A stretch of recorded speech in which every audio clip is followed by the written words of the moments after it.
नमस्कार. महाराष्ट्रातील सर्व जिल्ह्यातील ग्रामपंचायत पासून जिल्हा परिषदेच्या व महानगरपालिका पर्यंतच्या शेताच्या बांधापासून उद्योगाच्या उलाढालीपर्यंतच्या प्रत्येक बातमीचा आढावा सर्व जिल्ह्यासह छत्रपती संभाजीनगर जिल्ह्यातील फक्त सूर्य वार्ता न्यूज चॅनेलवर. वळूया पुढील ताज्या बातम्या. अंत्यविधीसाठी निघालेल्या दाम्पत्याचा दुर्दैवी अंत. ट्रकने चिरडल्याने गंगापुरातील पती पत्नीचा जागीच मृत्यू.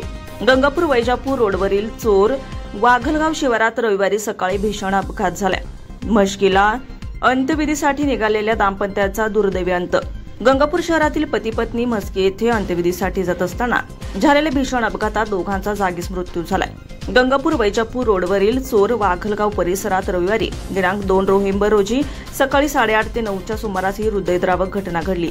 मिळालेल्या माहितीनुसार अलीमुद्दीन कमरुद्दीन सय्यद वय वर्ष 62 आणि त्यांची पत्नी हानी फाबी अलीमुद्दीन सय्यद वय वर्ष 59 राहणार लक्ष्मीमाता मंदिराजवळ गंगापूर हे आपल्या नातेवाईकांच्या अंत्यविधीसाठी वैजापूर तालुक्यातील म्हस्की येथे टीव्हीएस मोटारसायकल क्रमांक MH20 FA 4380 ने जात होते. दरम्यान चोर वाघलगाव शिवारात समोरून येणाऱ्या अज्ञात ट्रकने त्यांच्या दुचाकीला जोरदार धडक दिली.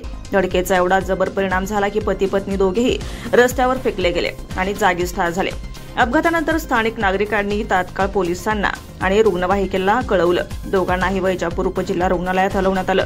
मात्र डॉक्टरांनी तपासून दोघेही मृत घोषित असल्याचं कळवलं. या दुर्दैवी घटनेमुळे गंगापूर शहरात शोककळा पसरली असून परिसरात हळहळ व्यक्त केली जाते. मृतांच्या पाठीत एक मुलगा 2 मुली असा परिवार आहे. या अपघाताचा अज्ञात वाहन चालक वाहनासह फरार झाला असून वीरगाव पोलीस ठाण्यात गुन्हा दाखल करण्यात आलाय. पोलीस अधिक तपास करतायत. संघर्ष सातपुते, वैजापूर, छत्रपती संभाजीनगर.